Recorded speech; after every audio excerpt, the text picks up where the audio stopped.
మన రాష్ట్రము పంట పొలం అనుకోండి, మన రాష్ట్రము పంట పొలం అనుకోండి. ఆ పొలాన్ని సాగు చేసే బాధ్యత మీరంతా 5 ఏళ్ల క్రితం జగన్ అనే ఓ రైతుకి ఇచ్చారనుకోండి.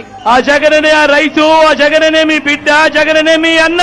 ఈ 5 ఏళ్లలో రాష్ట్రమనే ఈ పొలంలో ఈ గడగడా చెప్పిన ఈ స్కీములు, చేసిన మార్పులు, చేసిన సంస్కరణలు, తీసుకువచ్చిన విప్లవాలు, వీటినే విత్తనాలుగా మన రాష్ట్రంలో ఇంటింటా అభివృద్ధి, సంక్షేమం, సంతోషం, మంచి భవిష్యత్ అనే మొక్కల్ని నాటాడు మీ బిడ్డ.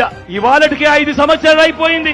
ఈ ప్రతి ఇంట్లో నాటిన ఈ మొక్కలు, ఈ ప్రతి గ్రామంలో నాటిన ఈ మొక్కలు, ప్రతి పట్టణంలో నాటిన ఈ మొక్కలు, ప్రతి సామాజిక వర్గంలో నాటిన ఈ మొక్కలు 5 ఏళ్లుగా పెరుగుతూ, ఈ రోజు 5 ఏళ్లుగా పెరుగుతూ వస్తా ఉన్నాయి. నేను ఇక్కడే మీ అందరినీ కూడా ఆలోచన చేస్తా ఉన్నా.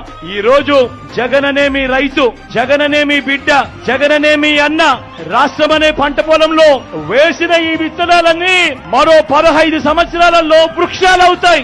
15 సంవత్సరాల తర్వాత ఆ పిల్లలు ఆ క్వాలిటీ చదువులతో బయటకు వస్తారు. ఆ అభివృద్ధితో అవి మహావృక్షాలుగా అవుతాయి. బ్రతుకులు మారుతాయి, తలరాతలు మారుతాయి, పేదరికం అన్నది మటుమాయమైపోతుంది అని చెప్పి కూడా ఈ సందర్భంగా సగర్వంగా తెలియజేస్తా ఉన్నాడు మీ బిడ్డ.